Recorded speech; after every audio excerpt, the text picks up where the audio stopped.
Discipline versus burnout. Why fire isn't always bad. This is inspired by Hebrews 12:11, which reads, "No discipline seems pleasant at the time but painful. Later on, however, it produces a harvest of righteousness and peace."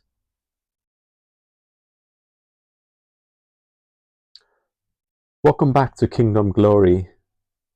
Have you ever felt like you were burning out but didn't know how to stop? Maybe you're doing all the right things.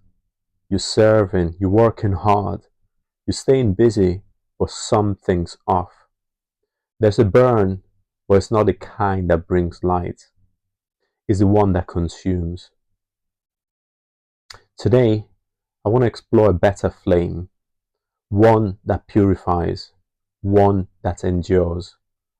Let's talk about the difference between discipline and burnout. The good kind of fire. God doesn't promise an easy walk, but He promises it's worth it. The fire of discipline is real. It stretches us. It wakes us early. It says no to the flesh and yes to the spirit. It's the fire that shaped Moses in the wilderness, the fire that purified Isaiah, the fire that sustained Jesus in his 40-day fast. This kind of burn isn't punishment, it's preparation. And the secret is fueled by love, not pressure. Where burnout begins.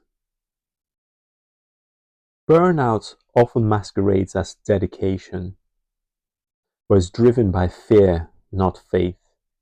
It whispers, if you don't do more, you're failing. If you stop, everything will fall apart. It ties your value to your output, but the gospel says your value was settled at the cross.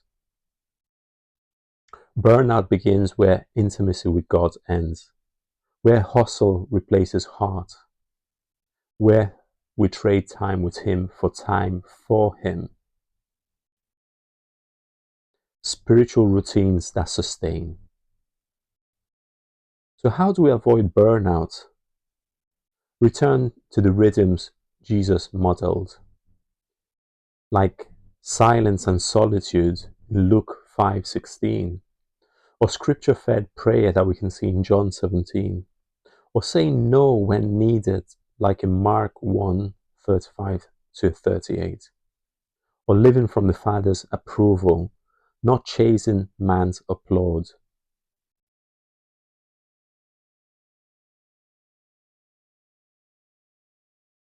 So it's important to build sacred routines, like your morning word and prayer before your phone, journaling one verse or reflection each night, a weekly fast or Sabbath, physical rhythms like running or general movement, rest and nutrition. God doesn't just want your hands, He wants your heart in the work.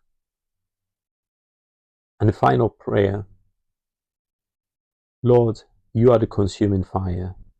Burn away every false pressure, every lie that says, I am what I do. Teach us to walk in your discipline, not the world's demands. Let us carry your yoke,